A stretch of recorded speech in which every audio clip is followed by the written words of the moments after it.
Hello student, welcome back to my YouTube channel. मैं Chandan sir. चलिए आज देखिए हमारा चैप्टर है चैप्टर 3 है, जिसका नाम लिखा गया है कि रासायनिक सूत्र एवं रस समीकरण मिति। देखिए चलिए आज हमारा अध्याय 3 स्टार्ट हो गया है।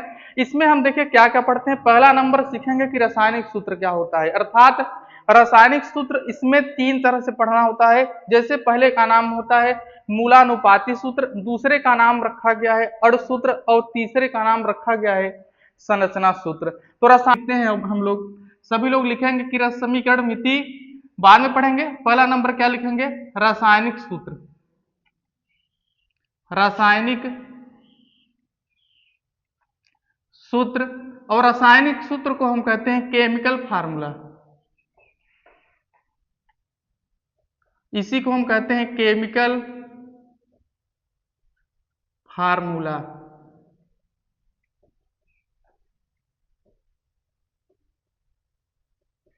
चलिए आपसे यदि पूछा जाए कि रासायनिक सूत्र का परिभाषा क्या होता है, रासायनिक सूत्र या सूत्र का परिभाषा क्या होता है, तो आप लोगों को याद करना है। चलिए कि प्रतीकों का वह समूह, प्रतीकों का वह समूह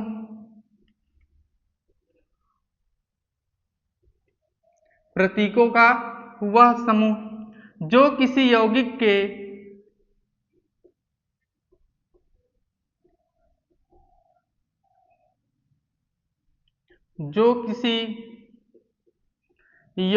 के एक अणु को दर्शाता है,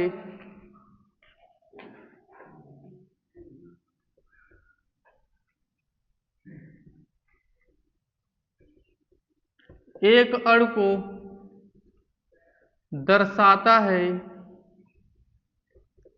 रासायनिक सूत्र कहलाता है।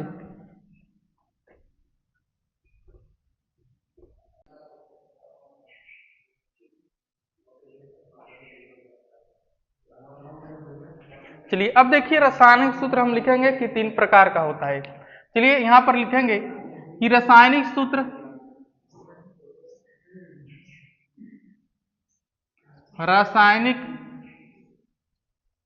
सूत्र 3 प्रकार का होता है।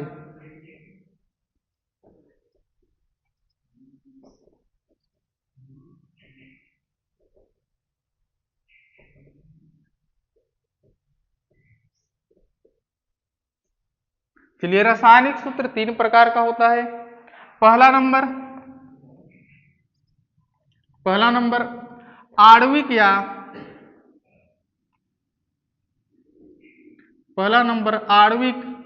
या अणु सूत्र।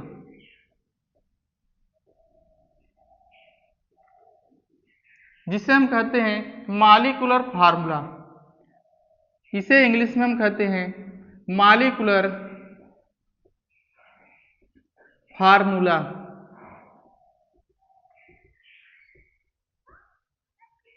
चलिए दूसरा नंबर हम जानेंगे मूलानुपाती सूत्र।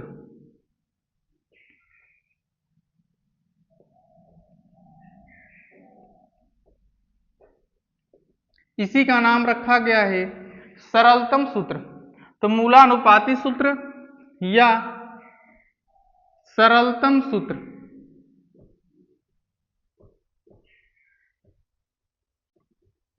चलिए इसे इंग्लिश में कहते हैं इंपीरिकल फार्मूला। Empirical formula. चलिए अगले नंबर का नाम रखा गया है संरचना सूत्र।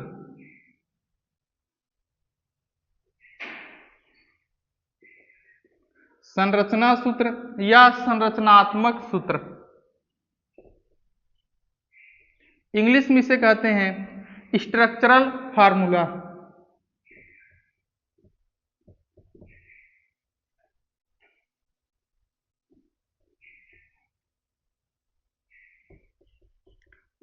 तो यदि आपसे कोई पूछे कि रासायनिक सूत्र कितने प्रकार का होता है, तो आप लोग यही बताएंगे कि रासायनिक सूत्र का परिभाषा याद कर लीजिए कि प्रतीकों का वह समूह जो किसी यौगिक के एक अणु को दर्शाता है, रासायनिक सूत्र कहलाता है। रासायनिक सूत्र 3 प्रकार का होता है, आणविक या अणु सूत्र, अगला नंबर मूलानुपाती सूत्र या सरलतम सूत्र, और तीसरा नंबर संरचना सूत्र। चलिए पहले नंबर को हम कहेंगे मॉलिक्यूलर फार्मूला, दूसरे नंबर को हम कहेंगे इंपिरिकल फार्मूला, तीसरे नंबर को हम कहेंगे स्ट्रक्चरल फार्मूला। तो चलिए पहला नंबर हम देखते हैं आणविक सूत्र क्या होता है।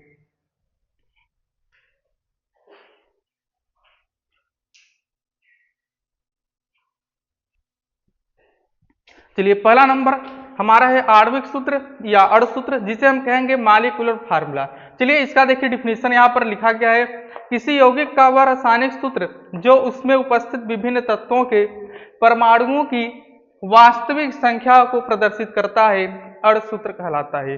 लिखा गया है किसी यौगिक का वह रासायनिक सूत्र, जैसे यौगिक हमारा क्या क्या होता है, जैसे इसका देखिए उदाहरण, आप जब ध्यान से समझेंगे तभी समझ आएगा। इसका उदाहरण देखिए, इसका उदाहरण आपको समझना है, जैसे किसी यौगिक का वह रासायनिक सूत्र, बताइए जल एक प्रकार का यौगिक है ना, जल क्या है, यौगिक। तो जल हमारा यौगिक है, तो बताइए जल का रासायनिक सूत्र क्या होता है, जल का रासायनिक सूत्र क्या होता है, H2O, सबको पता है। तो यही चीज यहाँ पर लिखा गया है कि किसी यौगिक का वह रासायनिक सूत्र, यौगिक है जल, जल का रासायनिक सूत्र H2O। किसी यौगिक का वह रासायनिक सूत्र जो उसमें उपस्थित विभिन्न तत्वों के, उसमें उपस्थित विभिन्न तत्व मतलब इसमें कौन कौन तत्व उपस्थित हैं, तो हाइड्रोजन और ऑक्सीजन, 2 तत्व उपस्थित हैं, जो उसमें उपस्थित विभिन्न तत्वों के परमाणुओं की वास्तविक संख्या को प्रदर्शित करता है। परमाणुओं की मतलब हाइड्रोजन है, इसमें कौन कौन तत्व हैं, तो तत्व 2 उपस्थित हैं, लेकिन हाइड्रोजन का कितना परमाणु, 2, हाइड्रोजन का 2 परमाणु यहाँ पर, और ऑक्सीजन का 1। तो कहने का मतलब आणविक सूत्र या अणु सूत्र यही बताता है कि किसी यौगिक के रासायनिक सूत्र में तत्व का कितना परमाणु उपस्थित है। जैसे हाइड्रोजन का कितना है, 2, ऑक्सीजन का 1। जैसे आपसे अगर पूछा जाए हाइड्रोजन परऑक्साइड, तो यहाँ पर पहले यहाँ पर देखिए लिख देता हूं पहले मैं कि जल का, देखिए ध्यान से, जल का अणु सूत्र या आणविक सूत्र, देखिए आप समझेंगे समझ आ जाएगा कि जल का अणु सूत्र क्या होता है, H2O। अब देखिए हाइड्रोजन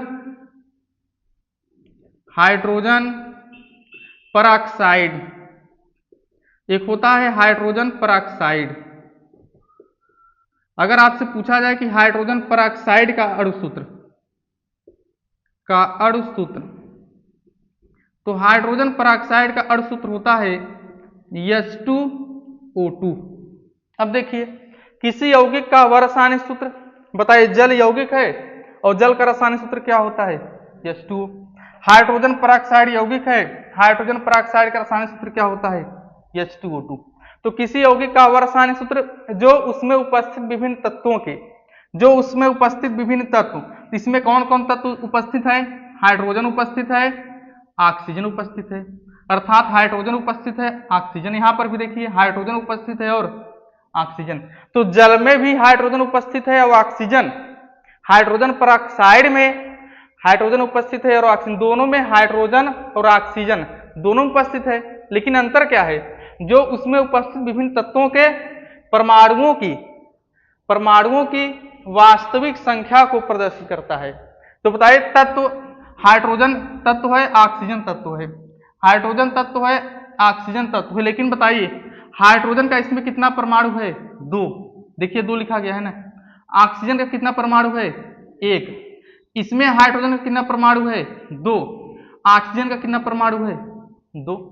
तो अर्थात दोनों में तो हाइड्रोजन और ऑक्सीजन दोनों में तत्व वही है, लेकिन अंतर क्या है, परमाणुओं की संख्या का। तो बताइए जो अणु सूत्र होता है, अणु सूत्र यही बताता है कि जो तत्व है, तत्व का कितना परमाणु उपस्थित है। इसमें हाइड्रोजन का 2 परमाणु उपस्थित है, इसमें ऑक्सीजन का 1, लेकिन इसमें हाइड्रोजन का 2 और ऑक्सीजन का भी 2। अर्थात आणविक सूत्र यही बताता है कि तत्व कितना है, तत्व का परमाणु 2 है कि 3 है कि 4 है। तो यही तो बता रहा है वास्तविक संख्या, वास्तविक संख्या को इंग्लिश में कहते हैं रियल नंबर। क्या कहते हैं, रियल नंबर। तो अणु सूत्र यही तो बता रहा है कि इसमें ऑक्सीजन का रियल नंबर कितना है, 1, इसमें ऑक्सीजन का रियल नंबर कितना है, 2, और हाइड्रोजन का रियल नंबर 2 है, इसमें भी 2 है।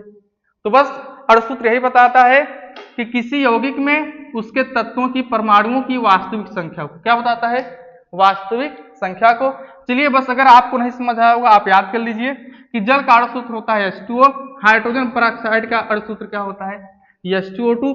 इसी प्रकार आप याद कर लीजिए कि एसिटिक अम्ल का एसिटिक अम्ल का अणु सूत्र क्या होता है?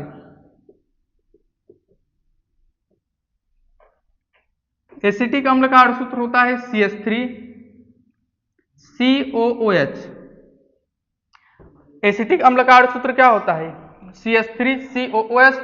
इसी को ऐसे भी लिख सकते हैं, ध्यान से देखिए। बताइए कार्बन का इसमें कितने परमाणु हैं? कार्बन का 1 और 1 2। तो किताब में एसिटिक अम्ल का अणु सूत्र यह भी है, और ऐसे भी लिख सकते हैं C2H4। हाइड्रोजन का कितने परमाणु हैं? 3 1 4। ऑक्सीजन का 2, ऑक्सीजन का 2 है ना।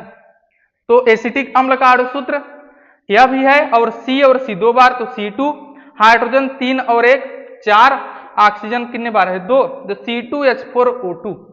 तो अणुसूत्र यही तो बता रहा है, अणुसूत्र यही बता रहा है कि किसी यौगिक में उसके तत्व के परमाणुओं की वास्तविक संख्या। बस यही बता रहा है। कार्बन इसमें 2 है, हाइड्रोजन 4 है और ऑक्सीजन 2 है। तो इसी प्रकार आप याद कर सकते हैं कि जल का अणुसूत्र H2 होता है, हाइड्रोजन पेरोक्साइड का अणुसूत्र H2O2 होता है, एसिटिक अम्ल का अणुसूत्र आप बता सकते हैं C2H4O2 या CH3COOH। और आप जितने भी जानते हैं रासायनिक सूत्र सब लिख सकते हैं। जैसे नमक का तो लिखेंगे हम, नमक का रासायनिक NaCl होता है, जो रासायनिक सूत्र होता है वही अणुसूत्र होगा। तो नमक का अणुसूत्र बराबर क्या होता है? NaCl। जैसे यूरिया का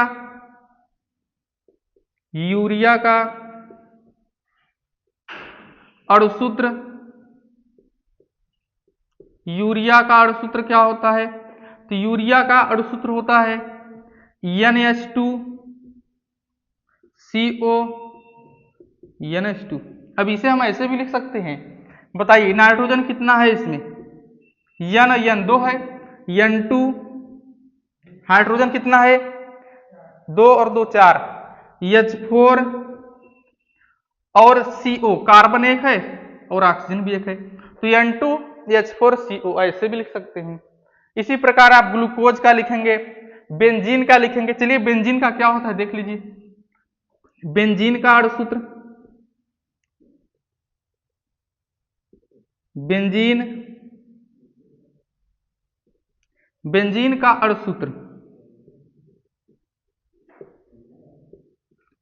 का अणुसूत्र होता है C6H6।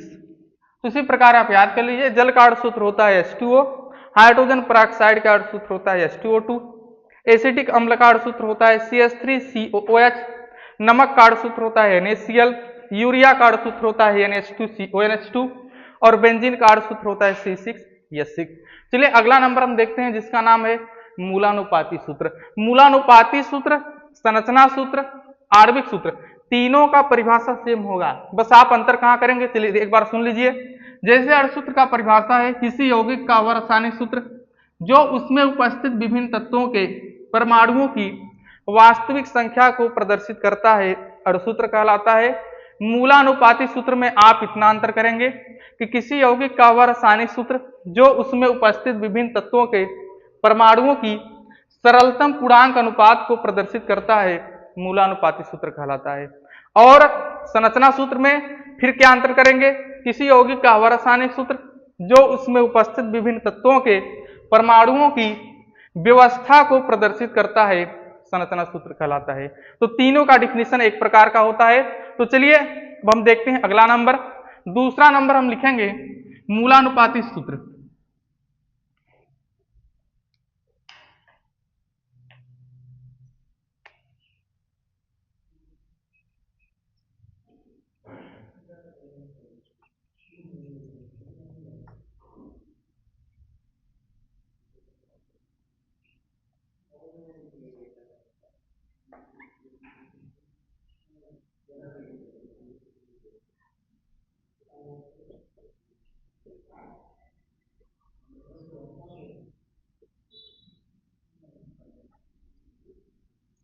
चलिए दूसरा नंबर मूलानुपातिक सूत्र। अंतर कहाँ होगा, बस अंतर हम यही लिखेंगे कि परमाणुओं की सरलतम पूर्णांक अनुपात,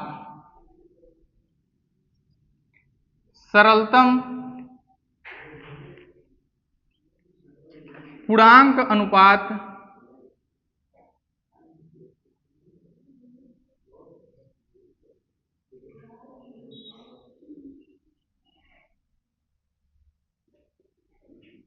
चलिए बस थोड़ा सा अंतर होगा। किसी यौगिक का वह रासायनिक सूत्र जो उसमें उपस्थित विभिन्न तत्वों के परमाणुओं की सरलतम पूर्णांक अनुपात को प्रदर्शित करता है, मूलानुपातिक सूत्र कहलाता है।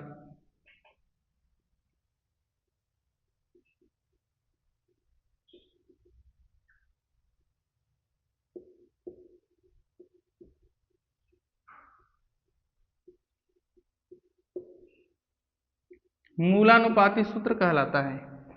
अब चलिए देखिए मूलानुपातिक सूत्र क्या होता है। जैसे देखिए जल का अणुसूत्र होता है H2O,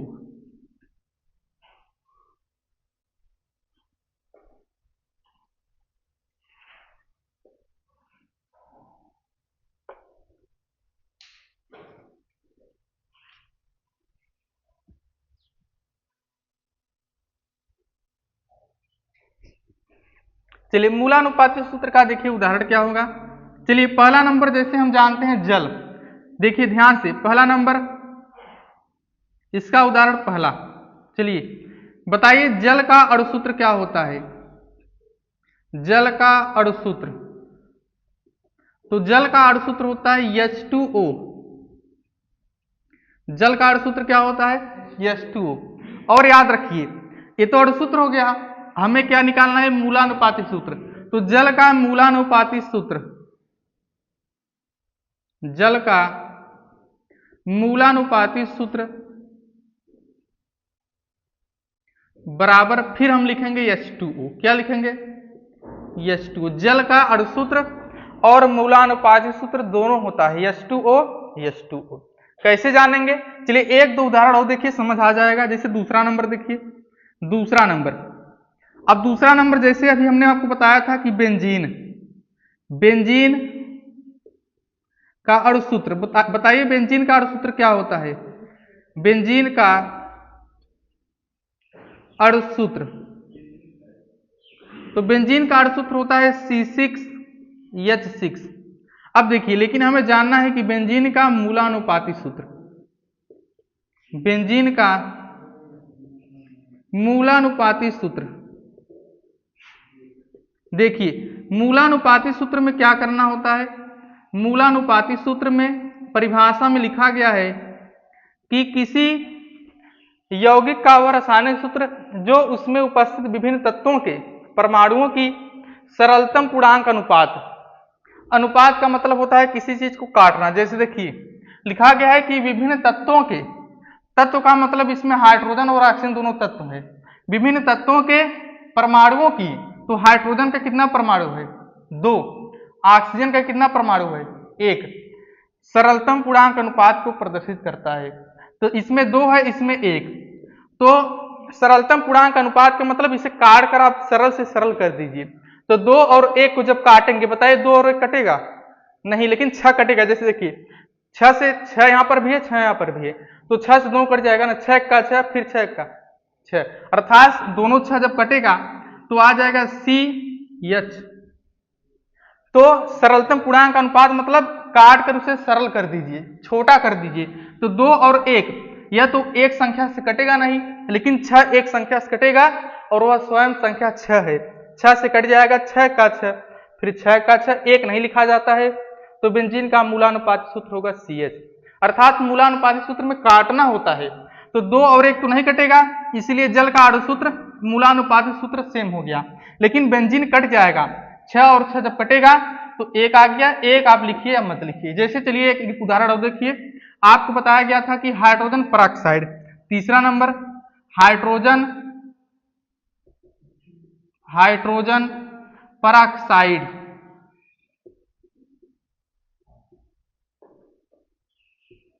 हाइड्रोजन परऑक्साइड का अणुसूत्र आपको बताया गया था, का अणुसूत्र क्या होता है का अणुसूत्र बराबर होता है H2O2। क्या होता है H2O2। अब देखिए 2 यहां पर भी लिखा गया है, 2 वहां पर भी लिखा गया है, तो 2 से कट जाएगा ना, तो इसका मतलब हाइड्रोजन पेरोक्साइड का अणुसूत्र यह होता है। और मूलानुपाती सूत्र क्या हो जाएगा, तो मूलानुपाती सूत्र बराबर हम लिखेंगे HO। क्या लिखेंगे HO, क्योंकि 2 और 2 से कट जाएगा। जैसे देखिए एसिटिक अम्ल 4 नंबर, एसिटिक अम्ल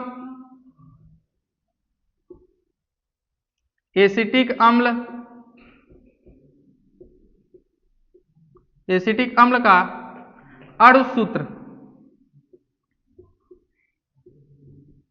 चलिए एसिटिक अम्ल का अणुसूत्र होता है CH3COOH। अब इसे आप पहले ऐसे लिख लीजिए, कार्बन बताइए कितना है, कार्बन 2, तो लिखेंगे C2। हाइड्रोजन कितना है, लिखेंगे C4। पहले आप कार्बन हाइड्रोजन का परमाणु को व्यवस्थित कर दिए। व्यवस्थित का मतलब कार्बन 2 है तो C2 लिखिए, हाइड्रोजन 4 है तो C4 लिखिए, ऑक्सीजन 2 है तो O2 लिखिए। अब देखिए बताइए कितने से कटेगा, 2 4 2, तो यह कट जाएगा 2 से, तो हो जाएगा एसिटिक अम्ल का मूलानुपाती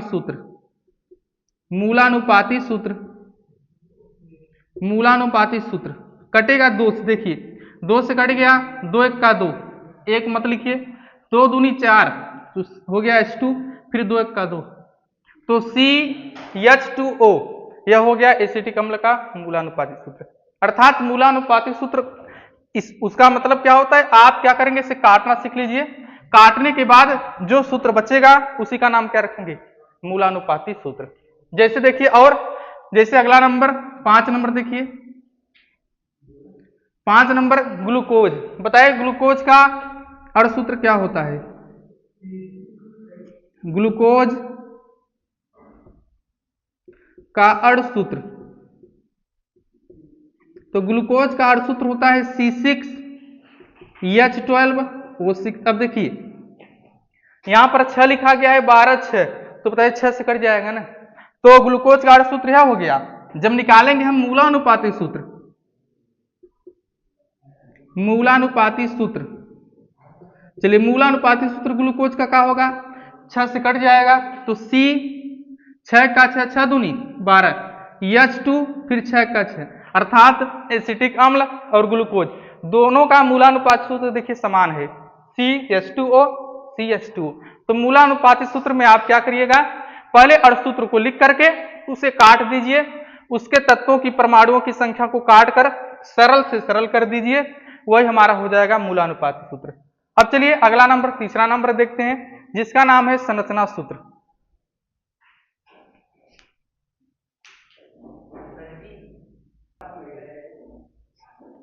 चलिए तीसरा नंबर हेडिंग लिखा गया है संरचना सूत्र या संरचनात्मक सूत्र। देखिए परिभाषा क्या है, किसी यौगिक का वह रासायनिक सूत्र जो उसमें उपस्थित विभिन्न तत्वों के परमाणुओं की व्यवस्था को प्रदर्शित करता है, संरचना सूत्र कहलाता है। देखिए संरचना सूत्र कैसे लिखा जाता है, जैसे अभी आपको बताया गया कि जल का आणविक सूत्र H2O, जल का मूलानुपाती सूत्र भी H2O, हाइड्रोजन पेरोक्साइड का आणविक सूत्र क्या बताया गया H2O2, और हाइड्रोजन पेरोक्साइड का मूलानुपाती सूत्र HO, क्योंकि 2 से 2 क्या हो गया था, कट गया था।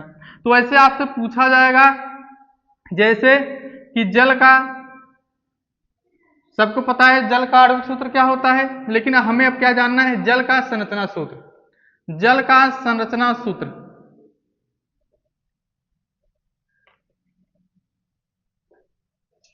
जल का संरचना सूत्र, देखिए जल का संरचना सूत्र, तो जल का सूत्र सभी को पता है H2O होता है, तो आप याद कर लीजिए जल का संरचना सूत्र होता है ऐसे, आप बीच में लिखेंगे O और ऐसे H जोड़ दीजिए, जो लाइन खींचा गया है इसे बंध कहते हैं। क्या कहते हैं, बंध। हम आगे चल के पढ़ेंगे यह क्या होता है।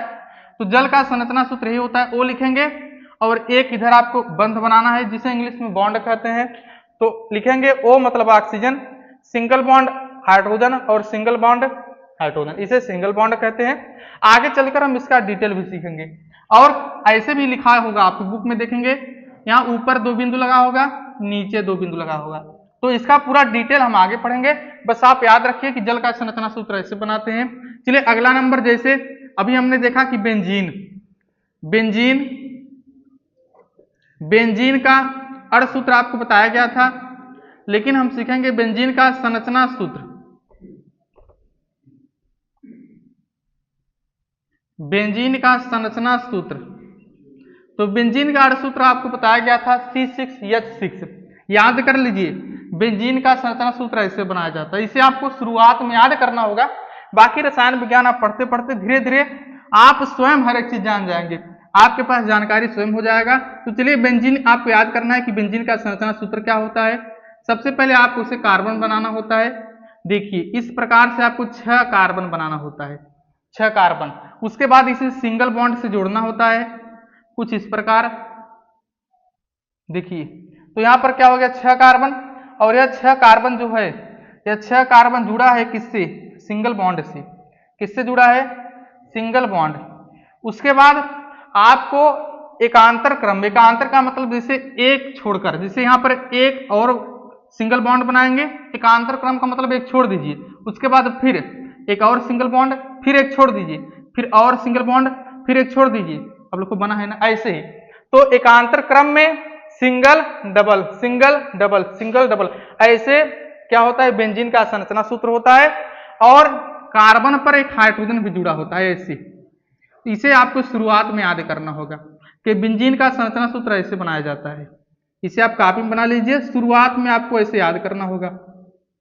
यह बेंजीन का क्या हो गया, संरचना सूत्र। और इसे शॉर्टकट में, शॉर्ट में कैसे बनाते हैं, ऐसे भी बनाते हैं। बेंजीन के संरचना सूत्र को ऐसे भी बनाया जाता है, न कार्बन लिखेंगे न हाइड्रोजन लिखेंगे, डायरेक्ट ऐसे बना देंगे। यह बेंजीन का संरचना सूत्र है, ये शॉर्ट फॉर्म है इसका, शॉर्ट फॉर्म, जिसे टाइम कम बचे, न तो कार्बन लिखते हैं न तो हाइड्रोजन, डायरेक्ट ऐसे बना देंगे। और बेंजीन के संरचना सूत्र को ऐसे भी बनाते हैं।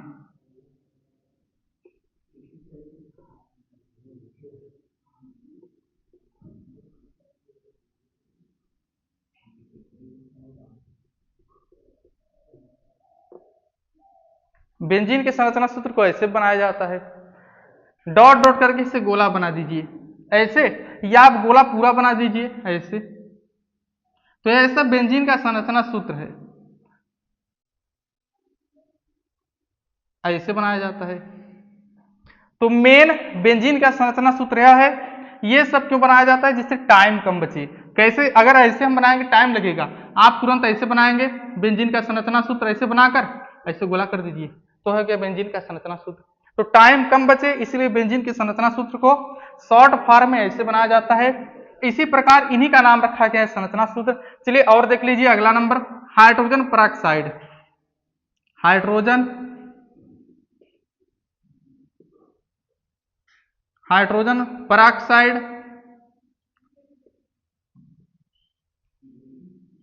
हाइड्रोजन पेरोक्साइड का संरचना सूत्र।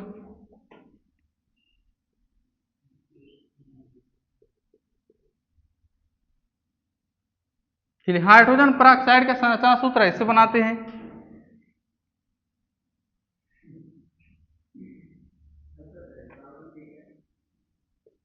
हाइड्रोजन पेरोक्साइड का संरचना सूत्र कुछ इस प्रकार से बनाया जाता है, इसे भी आप लोग याद कर लीजिए ऐसे। तो इसी प्रकार से बहुत सारे यौगिकों का संरचना सूत्र हम बना सकते हैं। इसी प्रकार उसके आगे से हम देखते हैं, और आज कुछ न्यूमेरिकल हल करेंगे। तो आज हम रासायनिक सूत्र का न्यूमेरिकल हल करेंगे, और रासायनिक सूत्र में कुछ क्या होते हैं, सूत्र भी हैं। रासायनिक सूत्र है ही उसका नाम, उसमें और कुछ सूत्र पढ़ना होता है।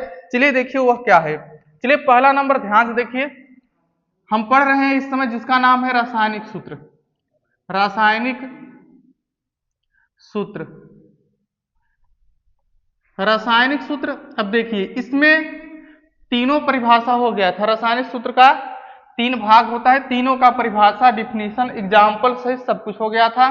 इस रासायनिक सूत्र में आपको याद रखना होगा, क्या याद रखना होगा, पहला नंबर, ध्यान दीजिए, पहला नंबर आपको याद रखना होगा, आपको याद रखना होगा कि अणुसूत्र बराबर, देखिए यह सूत्र है अणुसूत्र। पहले नंबर को, फार्मूला को आपको याद रखना होगा कि अणुसूत्र या आणविक सूत्र बराबर होता है मूलानुपाती सूत्र। क्या होता है?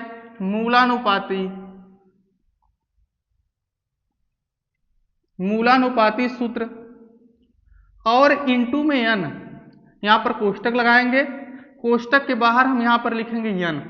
किताब में ऐसा लिखा होता है, आपके बुक में ऐसे ही लिखा होगा। फार्मूला 2 या 3 फार्मूला दिया गया है। पहला नंबर का नाम रखा गया है कि अणुसूत्र बराबर मूलानुपाती सूत्र, कोष्टक लगाकर यहाँ पर n। इसका मतलब यह है, इसे ऐसे भी लिखते हैं, अणुसूत्र कहिए या आणविक सूत्र। बात एक है आणविक सूत्र, तो अणुसूत्र या आणविक सूत्र बराबर क्या होता है? मूलानुपाती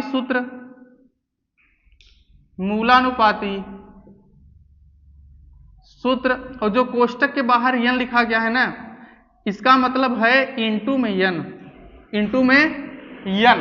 कोष्टक लगा है, यहाँ n लिखने का मतलब जैसे किताब में तो ऐसे लिखा गया, इसका अर्थ यह है कि मूलानुपाती सूत्र में n का क्या किया गया है? गुणा। कोष्टक और n के बीच में किसी का चिन्ह नहीं है, तो क्या माना जाएगा? गुणा का चिन्ह माना जाएगा। किसका चिन्ह?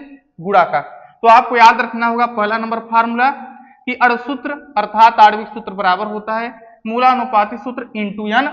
आपको पेपर में से पूछा जा रहा है, आप ऐसे ही लिखिए, क्योंकि इस सूत्र को ऐसे ही लिखा जाता है, हर बुक में ऐसे ही दिया गया, ऐसे लिखा गया है, तो आप भी ऐसे ही लिखिए और आप समझते रहिए कि n का इसमें क्या किया गया है?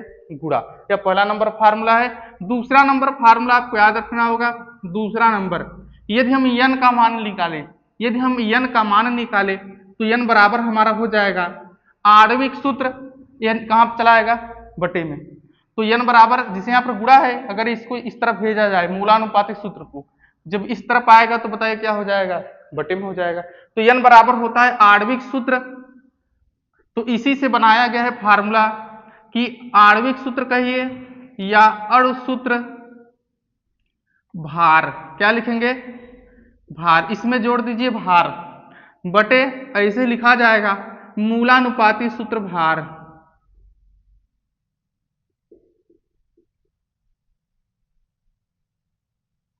मूलानुपाती सूत्र भार। ये फार्मूला कैसे बना?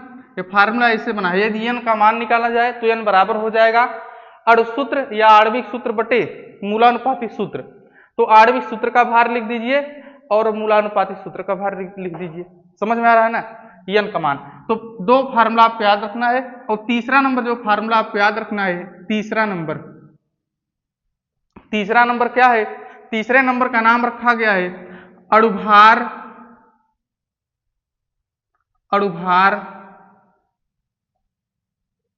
बराबर 2 गुणित वाष्प घनत्व।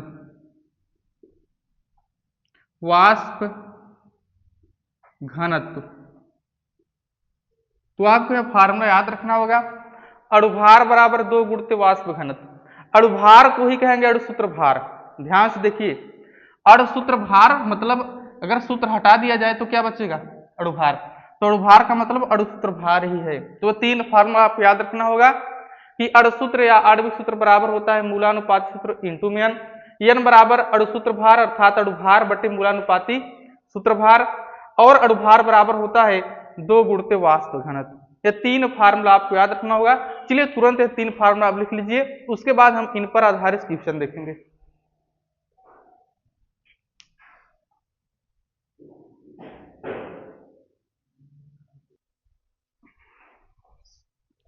तो चलिए मूलानुपाती सूत्र और अणुसूत्र पर हम आधारित कुछ प्रश्न देखेंगे। जैसे पहला प्रश्न हमारा लिखा गया है कि एक अम्लीय यौगिक का प्रतिशत संघटन निम्न प्रकार से है। देखिए, जब मूलानुपाती सूत्र अणुसूत्र का आपके सामने प्रश्न आ जाएगा तो उन प्रश्नों में ऐसे दिया रहेगा, जैसे कार्बन का 40%, हाइड्रोजन का 6.6%, ऐसे एक और तत्व होगा जैसे सल्फर बराबर 32%। अर्थात ऐसे प्रश्नों में जो तत्व होते हैं carbon, hydrogen, nitrogen, oxygen, sulphur, उनका दिया रहेगा प्रतिशत में मान। क्या दिया रहेगा? प्रतिशत में मान। तो ऐसे प्रश्न को कैसे हल करेंगे? ध्यान से देखिए। ऐसे प्रश्न को हल करने के लिए सबसे पहले आपको यह काम करना है, देखिए इसमें कितने तत्व दिए गए हैं। इसमें कितने तत्व दिए गए हैं? तो कार्बन दिया गया है और क्या दिया गया है? हाइड्रोजन। तो जितने तत्व दिए जाएंगे पहले उसी पर ध्यान दीजिए। कार्बन हाइड्रोजन दिया गया है और ज्ञात क्या करना है, अणुसूत्र ज्ञात कीजिए। अणुसूत्र ज्ञात कीजिए। अणुसूत्र का मतलब जैसे जल का अणुसूत्र क्या होता है, H2, यूरिया का क्या होता है, NH2CO NH2। ऐसे ही बताना है। जब हम इस सवाल को हल करेंगे ना तो अंत में ऐसे ही आंसर आएगा, अर्थात किसी यौगिक का क्या आएगा, अणुसूत्र आएगा। वही ज्ञात करना है कि वह यौगिक क्या है, अणुसूत्र हमें ज्ञात करना है। तो ऐसे प्रश्न को हल करने के लिए सबसे पहले आप तत्व पर ध्यान देंगे। तो यहां पर लिखा गया है कार्बन। बताइए कार्बन का कितना परसेंटेज दिया गया है, 40%। हाइड्रोजन का कितना परसेंटेज दिया गया है, 6.66%। तो जितने तत्व का यहाँ पर परसेंटेज में मान दिया जाए, पहले आप उसे रफ में, किसमें, रफ कॉपी में आप उसे जोड़ लीजिए। चलिए इसे जब हम जोड़ेंगे, कैसे जोड़ेंगे, 40 के पीछे देखिए, 40 के पीछे ऐसे मान लीजिए 40.00%। दशमलव के नीचे दशमलव लिखा जाता है जोड़ में, तो 40% को हमने लिख दिया 40.00% और 6.66%। दोनों को आप जोड़ेंगे तो आएगा 6, फिर 6 और 6 और 0 फिर 6, अर्थात आएगा 46.66%। सबसे पहले यही काम करना है कि तत्व का परसेंटेज जो दिया जाए उसे आप रफ कार्य में जोड़ दीजिए। जोड़कर यह देखिए क्या यह 100% आ रहा है, क्या यह 100% जोड़ने पर आया, नहीं। यदि 100% जोड़ने पर नहीं आया तो आप यही ध्यान रखेंगे जोड़ने पर 100% आना चाहिए। यदि जोड़ने पर 100% नहीं आ रहा है तो 100 में से आप इसको माइनस कर दीजिए। 100 में से इसे जब हम घटाएंगे तो लिखेंगे 46.66। यदि जोड़ने पर 100 आ जाता तो हम घटाते नहीं। यदि जोड़ने पर 100 नहीं आया है तो इसे 100 में से आप घटाइए ना, ध्यान से देखते रहिए। क्या करेंगे, यहाँ 0 है, 0 है, लेकिन यहाँ पर जो 1 है अर्थात 0 और 1 ये 10 हो गया। जब 10 1 हासिल इसको देगा 0 क्या हो जाएगा, यह भी 10, फिर ऐसे 1 इसको देगा यह 10, फिर 1 इसको देगा यह 10, अर्थात यहाँ पर 10 हो जाएगा। 10 में जब 6 माइनस होगा 4, यहाँ पर 9 बचेगा, 9 में 6 गए, 9 में 6 गए 3, यहाँ पर भी 9 बचेगा, 9 में 6 गए 3, और यहाँ पर 10 था, यह भी 1 हासिल दे दिया था। बताइए कितना बचा, 9 में 4 गए, कितना हो गया, 5। तो क्या करना है, आप जोड़ेंगे यहाँ पर। यदि 100 से कम आ रहा है तो इसी मान को आप 100 में से माइनस करेंगे। 100 में से माइनस करने के बाद बताइए कितना बचा, 93, कितना बचा है, 53.34%। तो 100 में से माइनस करने के बाद जो बचेगा उसे मान लेंगे ऑक्सीजन। हर प्रश्न में यदि जो यहां मान दिया जाए जोड़ने पर यदि 100 नहीं आ रहा है तो 100 में से घटा दीजिए, जो बचेगा वह क्या हो जाएगा, ऑक्सीजन। यदि 100 आ जाता तो प्रश्न को हम हल करते, ये सब प्रक्रिया करने की आवश्यकता नहीं पड़ती। एक प्रश्न 2 प्रश्न ऐसे भी कराऊंगा जिसमें जोड़ने पर 100 आ जाएगा। यदि जोड़ने पर 100 आ जाता है हमें ये सब प्रक्रिया करने की आवश्यकता नहीं है। अर्थात ऐसे प्रश्न में आपको चेक करना होगा कि जोड़ने पर 100 आ रहा है कि नहीं। यदि 100 नहीं आ रहा है तो 100 में से आप माइनस करिए, जो बचेगा वह किसका मान हो जाएगा, ऑक्सीजन का मान। तो सबसे पहले यही ध्यान देंगे, ऑक्सीजन की मात्रा आ गया 53.34%। अब प्रश्न ऐसे हल करेंगे, ध्यान से देखते रहिए। इसमें 2 तत्व दिया गया था, एक तत्व अपने तरफ से आपको लिखना पड़ेगा। एक तत्व क्या हमने लिख दिया, ऑक्सीजन। अब देखिए ऑक्सीजन कितना आया है, 53.34%। अब देखिए इस ऐसे प्रश्न को कैसे हल करेंगे, सबसे पहले आप यहां पर लिखेंगे तत्व। क्या लिखेंगे, तत्व। बगल में लिख दीजिए परमाणु भार। बगल में आपको लिखना होगा परमाणु भार। हर प्रश्न में आप याद कर लीजिए, पहले हम तत्व लिखेंगे, उसके बाद परमाणु भार, उसके बाद बगल में लिखेंगे भार परसेंटेज, उसके बाद हम लिखेंगे यहां पर मोल अनुपात,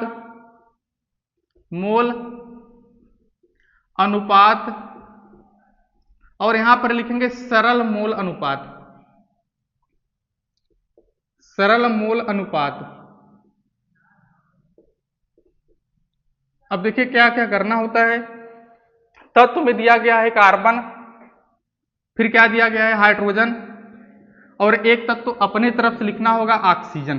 क्या लिखना होगा, ऑक्सीजन। चलिए यहां पर लिख दीजिए ऑक्सीजन ना। हर प्रश्न में ऑक्सीजन नहीं लिखा जाएगा, अभी एक प्रश्न और बताया जाएगा जिसमें बार बार बताया जा रहा है, जिसमें जोड़ने पर 100 नहीं आएगा तो 100 में से इनका जोड़ घटाएंगे तब ऑक्सीजन लिखा जाएगा। जिसमें जोड़ने पर 100 आ जाएगा वहां पर ऑक्सीजन लिखने की आवश्यकता नहीं है।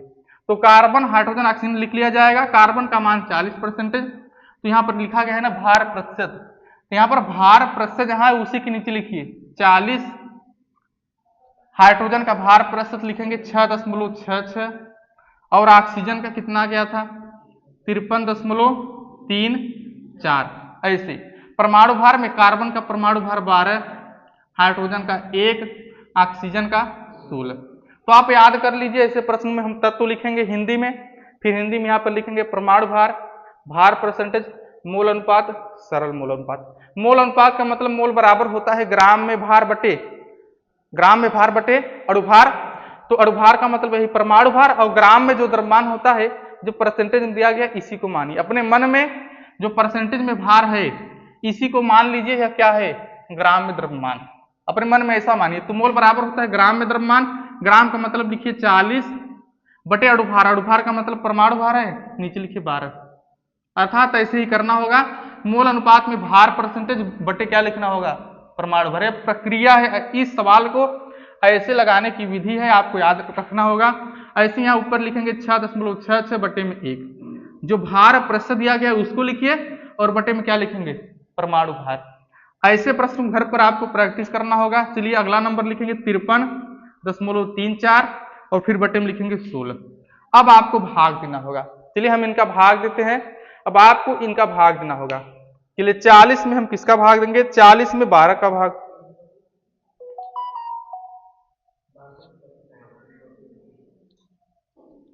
चलिए 40 में जब हम 12 का भाग देंगे हमारा आ जाएगा 3.33। कितना आएगा, भाग देने पर आएगा 3.33। ऐसे 6.66 में का भाग देंगे यही आएगा 6.66। अब 53.34 इसमें हम भाग देंगे 16 का, फिर 16 का जब भाग देंगे आपका यही आएगा 3.33। ऐसे अब क्या करना होता है, जब ऐसे भाग देने पर आ जाएगा, अब तीनों में देखिए सबसे कम मान किसका है, सबसे कम मान किसका है, तो सबसे कम 3.33 यही है ना, जो सबसे कम मान होगा, सबसे कम है लेकिन यहाँ दोनों बराबर है ना, तो जो सबसे कम होगा अब उसी को लेकर तीनों में भाग दीजिए। सबसे कम, तो सबसे कम यही 3.33, तो क्या करेंगे यहाँ पर देखिए 3.33 में फिर भाग देना होगा 3.33 का, 6.66 में भाग देना होगा 3.33 का। ये प्रक्रिया है। यहाँ पर लिखेंगे परमाणु भार, भार प्रतिशत। अब भार प्रतिशत में परमाणु भार का भाग देंगे, तीनों में जो सबसे कम आएगा फिर उसी मतलब इन तीनों में ही उसी का भाग देंगे। 3.33 सबसे कम है तो इसमें 3.33 का भाग करेंगे, इसमें भी 3.33 का भाग करेंगे, इसमें भी 3.33 का भाग करेंगे। तो भाग देने पर कितना आएगा, भाग देने पर हमारा ऊपर आ जाएगा 1, यहाँ 2, यहाँ 1। ऐसे जब ऐसे हो जाएगा अब निकलेगा हमारा मूलानुपाती सूत्र।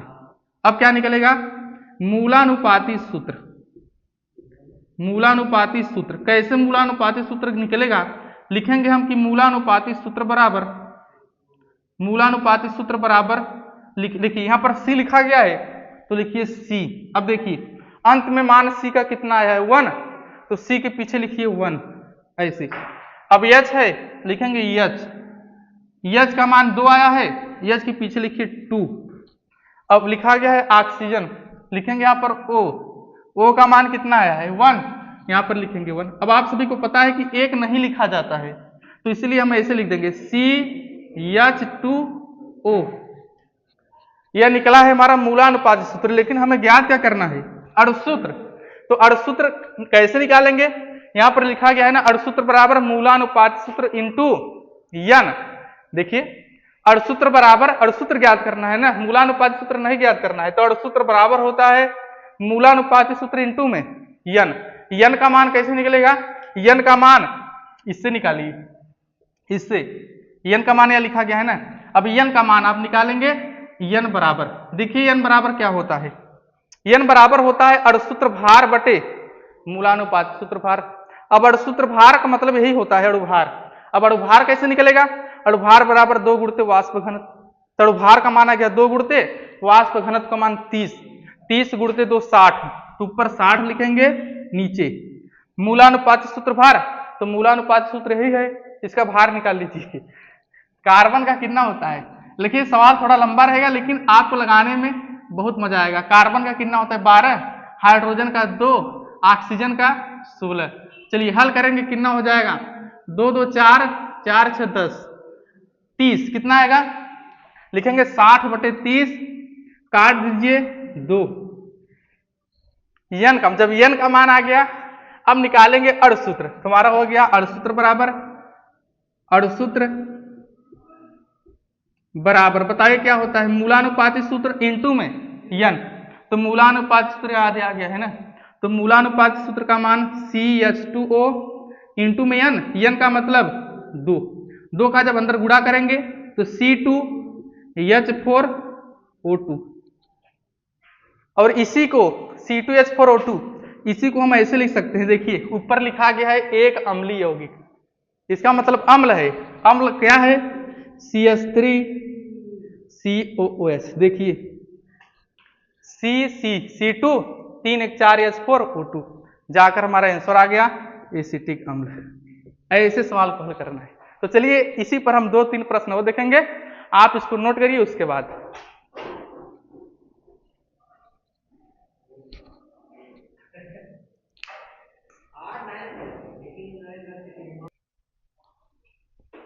चलिए अगला प्रश्न देखिए, हमारा दूसरा नंबर प्रश्न।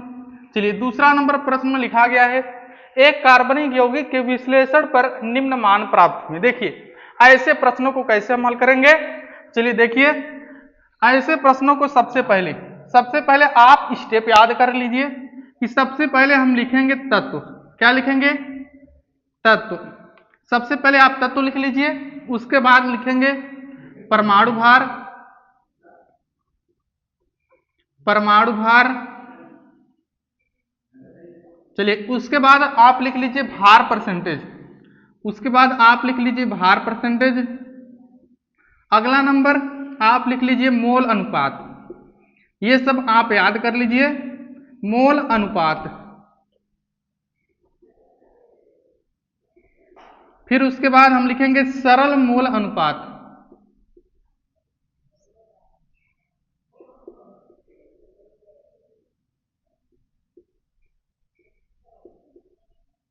चलिए ऐसे प्रश्न को हल करने के लिए सबसे पहले आप याद कर लीजिए, हम तत्व लिखेंगे, परमाणु भार, भार परसेंटेज, मोल अनुपात, सरल मोल अनुपात। अब देखिए हमने आपको बताया था, एक बार आप रफ कॉपी में चेक कर लीजिए कि जो परसेंटेज मान दिया गया है जोड़ने पर 100 आ रहा है कि नहीं। आप इसे जोड़ लेंगे और हाँ जब जोड़ेंगे ना देखेंगे आप 100 आएगा, जोड़ने पर कितना आएगा 100% आएगा जोड़ने पर। यदि जोड़ने पर 100% नहीं आ रहा है तो ऐसा प्रश्न आपको बताया गया। जोड़ने पर हमारा 100% आ रहा है तो हम डायरेक्ट अब सवाल हल करेंगे। चलिए तत्व क्या क्या दिया गया है, तत्व हमें दिया गया है कार्बन, उसके बाद नाइट्रोजन, उसके बाद हाइड्रोजन। देखते रहिए कार्बन, नाइट्रोजन, हाइड्रोजन, उसके बाद oxygen, carbon nitrogen hydrogen oxygen. तत्व लिख लीजिए, उसके बाद आप परमाणु भार लिख लीजिए। कार्बन का परमाणु भार कितना होता है 12, नाइट्रोजन का 14, हाइड्रोजन का 1, ऑक्सीजन का 16। भार परसेंटेज, भार परसेंटेज जो दिया गया है ये लिख लीजिए 20, 46.66, 6.67। अगला नंबर है 26.67। अब देखिए क्या निकालेंगे, आप निकालेंगे मोल अनुपात। मोल अनुपात कैसे निकाला जाता है, भार परसेंटेज बटे क्या कर दीजिए परमाणु भार, तो लिखेंगे 20/12, 20/12। अगला 46.66/14, अगला 6.67/1, अगला नंबर 26.67/16। शुरुआत में घर पर जब आप प्रश्न हल करिए कैलकुलेटर से आप हल कर लीजिए, जब प्रश्न आप सीख जाएंगे उसके बाद स्वयं से क्या करिए हल करिए। चलिए देखिए 20 में 12 का भाग दिया जाएगा, 20 में 12 का भाग कितना आएगा 1.66, 1.66। अगला नंबर हम भाग देंगे 46.66 छह छह में 14 का भाग होगा, आ जाएगा हमारा कितना, 3.33, यही आएगा ना, 3.33। अगला नंबर यही हो जाएगा 6.67। फिर अगला नंबर 26.67 में आपको भाग करना है 16 का। जब 16 का भाग करेंगे फिर हमारा आएगा 1.66 ऐसे। तो फिर क्या करना होता है, यह करने के बाद सरल मोल अनुपात में क्या करना होता है, इन जितना है चारों मानों, देखिए सबसे कम मान किसका है, तो सबसे कम मान यही है ना 1.66। तो जितने भी मान है इनमें पुनः 1.66 का भाग कर दीजिए। तो 1.66 में 1.66 का भाग करेंगे तो 1 आएगा। 3.33 में 1.66 का भाग करेंगे, चलिए देखिए कितना आएगा। हम भाग करते हैं चलिए मोबाइल से। 3.33 में 1.66 का भाग करेंगे 2 आएगा। कितना आ रहा है, 2.00, तो 2 आ रहा है। और 6.67 में 1.66 का भाग करेंगे, कितना आएगा, 6.67 में 1.66 का भाग करेंगे 4.01 आ रहा है, अर्थात 4 आ रहा है। अगला नंबर 1.66 में फिर 1.66 का भाग करेंगे 1 आएगा। ऐसे भाग देना होगा। उसके बाद जो मान अंत में आता है इनसे निकलता है मूलानुपाती सूत्र। क्या निकलता है, मूलानुपाती सूत्र। चलिए यहां पर जगह नहीं, ऊपर ध्यान दीजिए। अब क्या निकलेगा हमारा मूलानुपाती सूत्र। मूलानुपाती सूत्र, मूलानुपाती सूत्र कैसे निकलता है, देखिए कार्बन लिखा गया है तो कार्बन लिखिए, मान कितना है 1, पीछे लिखिए 1 नहीं लिखा जाता है। नाइट्रोजन, नाइट्रोजन का मान कितना आया है 2, पीछे लिख दीजिए 2। हाइड्रोजन लिखेंगे, हाइड्रोजन कितना मान 4, हाइड्रोजन पीछे लिखिए 4 मतलब 4। ऑक्सीजन का मान 1 मत लिखिए। यह हमारा आ गया मूलानुपाती सूत्र। हमें ज्ञात क्या करना है, अणुसूत्र कैसे निकलता है। अणुसूत्र बराबर होता है मूलानुपाती सूत्र इंटू एन। एन का मान पता है नहीं, पहले एन का मान निकालिए।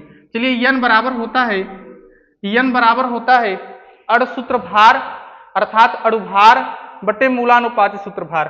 तो अणुसूत्र भार मतलब अणुभार, अणुभार कैसे निकलेगा, 2 गुणते वाष्प घनत्व 30 है, 30 गुणते 2 60, एन का मान 60 बटे मूलानुपाती सूत्र भार। चलिए इसका भार निकाल लीजिए। कार्बन का 12, नाइट्रोजन का कितना हो जाएगा, N2 का 28, 4 16। चलिए हल करेंगे कितना हो जाएगा 20, जोड़ने पर 20 आएगा देखिए। और 2 1 3 1 4, 4 हासिल 2 6, 60 बटे 60 ही होगा, आंसर आ गया 1। अब निकालेंगे अणुसूत्र, समझ में आना कैसे हो गया। अब अणुसूत्र बराबर फार्मूला आप लगाइए। अणुसूत्र बराबर लिखेंगे मूलानुपाती सूत्र,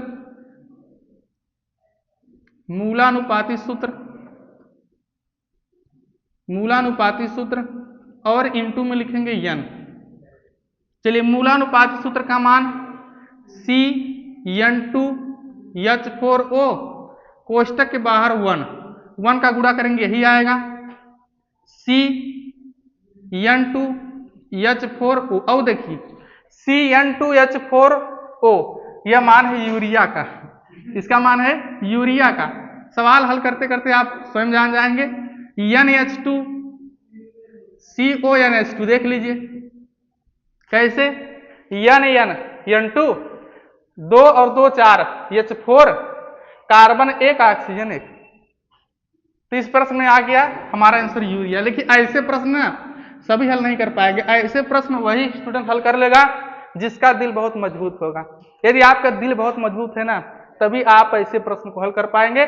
जिसका दिल पहले से टूटा हुआ है ऐसे प्रश्न हल नहीं कर पाएगा, ठीक है ना। आदित्य यार तुम ऐसे प्रश्न को हल कर लोगे। चलिए NH2CONH2 हमारा आंसर आ गया।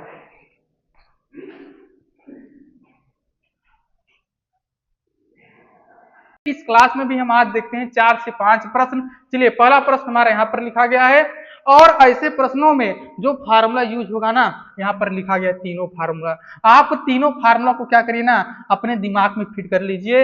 या तीनों फार्मूला आप सभी को याद होना चाहिए। हाँ, प्लीज कॉपी कलम निकाल लीजिए। चलिए यहाँ पर देखिए लिखा गया है कि आयरन के ऑक्साइड में यदि Fe का मतलब होता है आयरन, O2 का मतलब सर क्या होता है, ऑक्सीजन। तो दिया गया है आयरन का परसेंटेज में मान और ऑक्सीजन का परसेंटेज में मान दिया गया है। हमसे पूछा गया है ना आयरन ऑक्साइड का मूलानुपाती सूत्र। चलिए मूलानुपाती सूत्र जब आपको ज्ञात करना हो, जब आपको अणुसूत्र ज्ञात करना हो, सबसे पहले आप कौन काम करेंगे ना, आप याद कर लीजिए एक टेबल बनाना है। टेबल में क्या करना है, आप पेपर, जब आपके पेपर में प्रश्न पूछा जाए एक टेबल बना लीजिए। आप स्केल लेकर और कलम की सहायता से एक टेबल बनाइए। टेबल में सबसे पहले यहाँ पर ऊपर लिख दीजिए तत्व। तत्व में आप एक चीज और ध्यान दीजिए, ऐसे प्रश्नों को हल करते समय जैसे हमने यहाँ पर तत्व लिख दिया तो बताइए हमारा पहला तत्व क्या है, आयरन। तो यहाँ पर लिखेंगे तत्व के नीचे Fe। दूसरा क्या है, O2। O2 का मतलब ऑक्सीजन, यहाँ पर O लिखेंगे। O2 उसमें लिखा गया है लेकिन आप याद रखिए ऑक्सीजन लिखना है। आयरन को F लिखेंगे Fe, और O2 का मतलब ऑक्सीजन, O सिर्फ लिखिए, O2 मत लिखिए। क्या लिखेंगे, O। जैसे Fe, इसके पहले प्रश्न बताया गया था ना आपको, यहाँ पर O2 उसमें लिखा गया, इसमें मत लिखिएगा। तो यहाँ पर Fe लिखेंगे, यहाँ पर O लिखेंगे। अब देखिए यहाँ पर तत्व लिखिए, उसके बाद आप बगल में लिख लीजिए परमाणु भार। क्या लिखिए, परमाणु भार। आप उसके बाद बगल में क्या लिखिए, भार परसेंटेज, भार परसेंटेज। उसके बाद लिखेंगे आप मोल अनुपात। ऐसे आप अपने क्या करेंगे ना, कॉपी में एक टेबल बना लीजिए। कब बनाएंगे, जब आपके प्रश्न उठा, आपके पेपर में जब ऐसा प्रश्न पूछा जाए तब। मोल अनुपात, चलिए मोल अनुपात। उसके बाद क्या करेंगे, उसके बाद लिखेंगे सरल मोल अनुपात। ऐसे प्रश्नों को आपको प्रैक्टिस करना होगा, सरल मोल अनुपात। यदि आप प्रैक्टिस नहीं करेंगे ना तो क्या होगा, पेपर में आपसे गलतियां हो जाएंगी, अर्थात पेपर में आपसे मिस्टेक हो जाएगा। इसलिए पहले से ही आप प्रैक्टिस करिए, और जिस भी सब्जेक्ट को, जिस भी टॉपिक को आप जितनी बार प्रैक्टिस करेंगे ना, वो आपके लिए क्या हो जाता है, सरल होता जाता है। वो क्या हो जाएगा, इजी हो जाएगा। चलिए तत्व लिखेंगे Fe, यहाँ पर ऑक्सीजन O। परमाणु भार सभी को पता है, इसमें दिया गया है Fe का परमाणु भार 55.86, 55.86। और हमने आपको परमाणु भार याद भी कराया है कि आयरन का परमाणु भार 56 होता है। लेकिन इसमें जो दिया गया है, अगर नहीं दिया होता तब हम क्या रखते, 56। जब इसमें दिया गया है 55.86, तो यहाँ पर क्या करेंगे, आप लिख लेंगे। ऑक्सीजन का 16 आपको बताया गया है, 16 इसमें भी लिखा गया है। भार परसेंटेज ऊपर लिखा गया है, कितना लिखा गया है, 69.9%, और 30.1%। हमने आपको बताया था ना, जो परसेंटेज में मान हो रफ कॉपी में पहले आप जोड़ दीजिए। देखेंगे जब रफ कॉपी में जोड़ेंगे आप, हाँ भाई आप ही कह रहा हूं, देखिए रफ कॉपी में जब जोड़ेंगे ना तो 9 और 1 10, जब इसको 69.9% और 30.1% जब जोड़ेंगे 100 आएगा। कितना आएगा, 100। आप जोड़ कर देख लेंगे, इनका योग 100 आएगा। जब 100 आता है और 100 नहीं आता है, हमने ऐसा प्रश्न आपको बता दिया है। चलिए क्या होता है, मोल अनुपात में कुछ नहीं करते हैं। मोल अनुपात में परसेंटेज वाले को ऊपर लिखिए और भार, परमाणु भार को नीचे।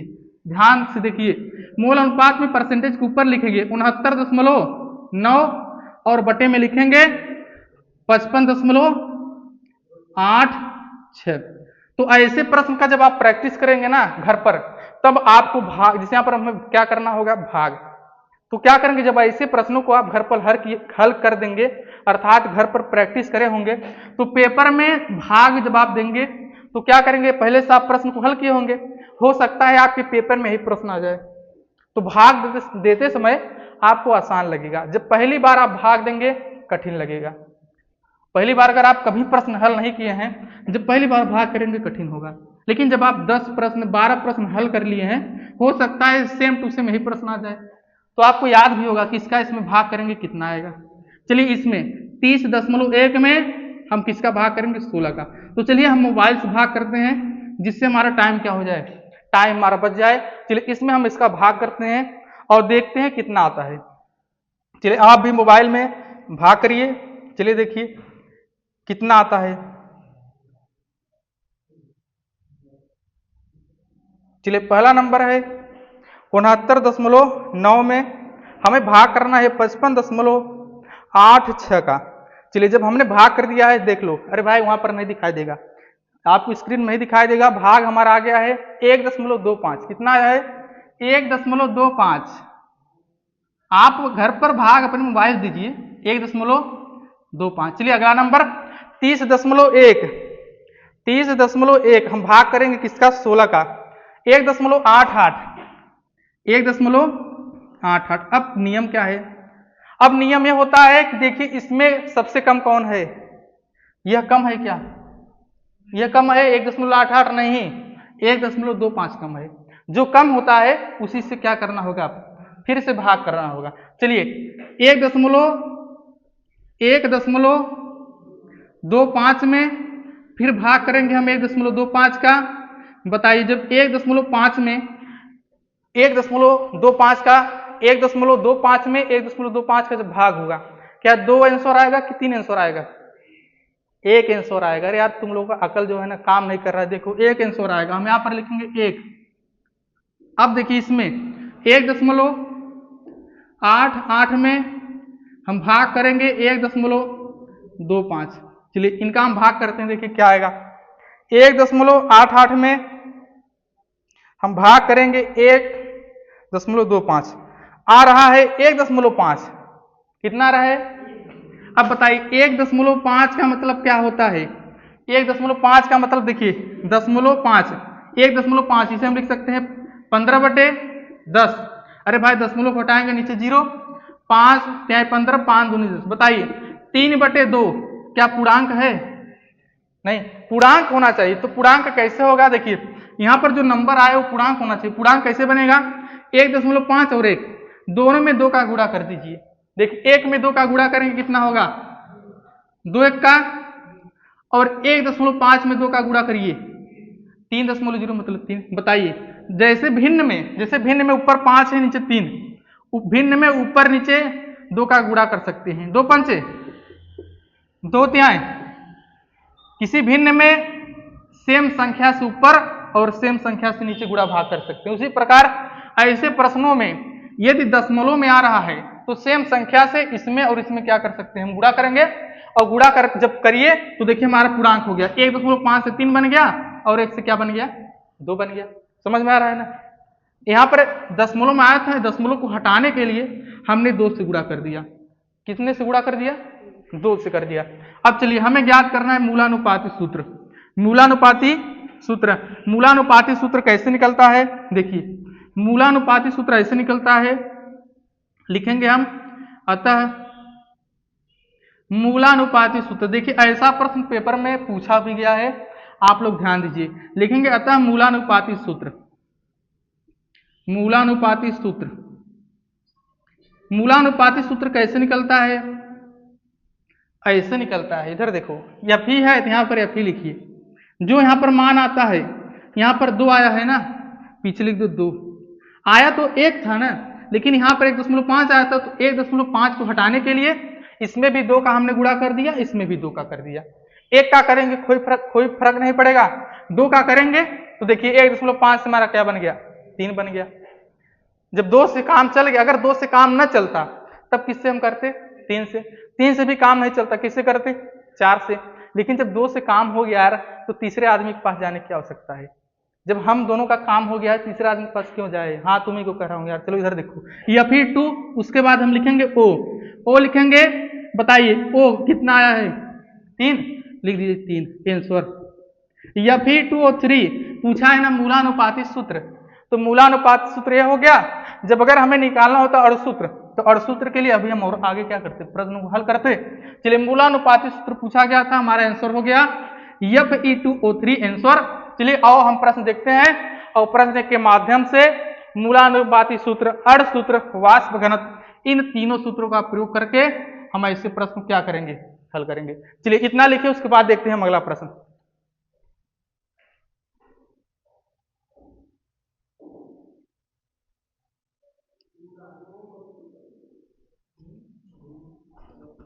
चलिए अगला नंबर प्रश्न हमारा दिया गया है कि दिया है सिलिकॉन SI का मतलब क्या होता है? सिलिकॉन बराबर 20.8% और CL बराबर दिया गया है 97.2%। अरे यौगिक का मूलानुपाती सूत्र ज्ञात करें, यौगिक का मूलानुपाती सूत्र ज्ञात करें। चलिए मूलानुपाती सूत्र या अड़ सूत्र ज्ञात करने के लिए आप अपने पेपर में एक टेबल बना लीजिएगा। टेबल में आप क्या करेंगे, स्केल और कलम के माध्यम से लाइन खींचकर टेबल बना लीजिए। सबसे पहले हम लिखते हैं तत्व, क्या लिखते हैं, तत्व। उसके बाद लिखा जाता है परमाणु भार, क्या लिखा जाता है, परमाणु भार। परमाणु भार लिखने के बाद हम लिखते हैं भार परसेंटेज, क्या लिखते हैं, भार परसेंटेज। देखिए यहां पर ध्यान दीजिए, तत्व, परमाणु भार, भार परसेंटेज। उसके बाद हम लिखते हैं मोल अनुपात, क्या लिखते हैं, मोल अनुपात। और अगला नंबर हम लिखते हैं सरल मोल अनुपात, सरल मोल अनुपात। अब देखिए ऐसे आप लिखेंगे, टेबल बना लीजिए। हम यहाँ पर लाइन नहीं खींच रहे हैं जिससे हमारा क्या हो जाए, टाइम बच जाए। आप क्या करेंगे, इसके माध्यम से क्या करिए, लाइन खींच लीजिए कापी में, ऐसे टेबल बना लीजिए अच्छे से, ठीक है ना। चलिए तत्व क्या लिखा गया है, पहला नंबर सिलिकॉन, अगला नंबर क्लोरीन। अब देखिए सिलिकॉन का परमाणु भार दिया गया है, कितना होता है, 28। प्रश्न पर भी ध्यान दीजिए, लिखने पर भी नहीं, हल पर भी ध्यान दीजिए। सिलिकॉन क्या दिया गया है, 28। क्लोरीन का परमाणु भार 35.5। भार परसेंटेज कितना है, सिलिकॉन का भार परसेंटेज है 20.8%। आदि तो समझ आ रहा है। चलो अगला नंबर, क्लोरीन का क्या दिया गया है, भार परसेंटेज 97.2%। अब देखिए ये मोल अनुपात में क्या होता है यार, हम तो बार बार आपको बता चुके हैं ना कि मोल अनुपात में परसेंटेज वाले को ऊपर लिखिए, यहाँ पर परसेंटेज मत लिखिए, परसेंटेज वाले को ऊपर लिख लीजिए और परमाणु भार को नीचे। तो ऊपर लिखा जाएगा 20.8, नीचे लिख लीजिए 28। 97.2, नीचे क्या लिख लीजिए 35.5। अब भाग दीजिए, भाग आप लोग मत दीजिए, मैं मोबाइल से दे रहा हूं कैलकुलेटर से, टाइम हमारा बच जाएगा। चलिए देखिए भाग इसका कितना होगा। चलिए पहला नंबर, चलिए हम भाग दे रहे हैं, कितना रहा हमारा आंसर, 20.8 में हम भाग देंगे 28 का। चलिए हमारा आंसर आ गया है 0.74। अरे यार कैसा आंसर आ रहा है, 20.8 में 28 का भाग, चलिए 0.74 में भाग देंगे 0.74 का तो 1 आएगा। चलिए इसमें 2.73 में 0.74 का हम भाग करेंगे, देखिए कितना रहा है, 2.73 में भाग करेंगे हम 0.74 का। हाँ यार अब आंसर आ रहा है 3.68, ऐसे 3.68। तो इसको हम मानेंगे 4, क्या मानेंगे, आंसर 4 दे रहा है ना। इसमें यहाँ पर क्या होगा ना, यहाँ पर जैसे दशमलव के बाद बहुत ज्यादा नंबर आ रहा है भाग देने पर, यहाँ पर 1 अंक और लेंगे, यहाँ पर 4 आ जाएगा। आप ध्यान ऐसे प्रश्न को चिन्ह लीजिए, जब ऐसा प्रश्न आ जाए, ये थोड़ा ऐसे प्रश्नों में भाग देने में क्या होता है प्रॉब्लम, लेकिन हाँ आपके पेपर में ऐसा प्रश्न पूछा जाएगा जो इसमें आपको भाग देने पर क्या हो, सरल हो, है ना। प्रोसेस सभी को समझ आ गया है। थोड़ा आपको क्या करना, डिवीजन मतलब भाग करने में थोड़ा प्रॉब्लम होगा, वो भी आपका टेंशन दूर हो जाएगा। चलिए अगला नंबर देखिए आ गया, अब निकालेंगे मूलानुपाती सूत्र। थोड़ा यार ऐसे प्रश्नों में भाग, कुछ ऐसे प्रश्नों में भाग करने में थोड़ा प्रॉब्लम होता है, लेकिन हर प्रश्न का, हर समस्या का कुछ न कुछ हल होता है। हल हमारा यही है कि प्रश्न जब आपके पेपर में पूछा जाएगा उसमें सिंपल पूछा जाएगा, जिससे आप भाग देने पर क्या हो, कट जाए। CL4 किताब में आंसर आ रहा है, तो इसमें भाग करने पर 4 आएगा।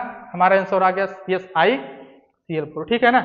ऐसे आप हल कर लेंगे, ठीक है। थोड़ा भाग करने में प्रॉब्लम होगा, बाकी सब कुछ आ जाएगा। तो चलिए और हम प्रश्न देखेंगे अगली क्लास में, और ऐसे ही प्रश्न और देखेंगे। हम चाहते हैं कि इस पर हम ज्यादा से ज्यादा क्या करें, प्रश्न को हल कर लें। जो कठिन टॉपिक हो ना उसे आप बार बार पढ़िए। चलिए इसी पर हम चाहते हैं कल 5 से 6 प्रश्न हल किया जाए, जिससे हमारा जो दिमाग का नट बोल्ट है ना यार, वो कस जाएगा। चलिए आज की क्लास में बस इतना ही, अब हम मिलेंगे अगली क्लास में।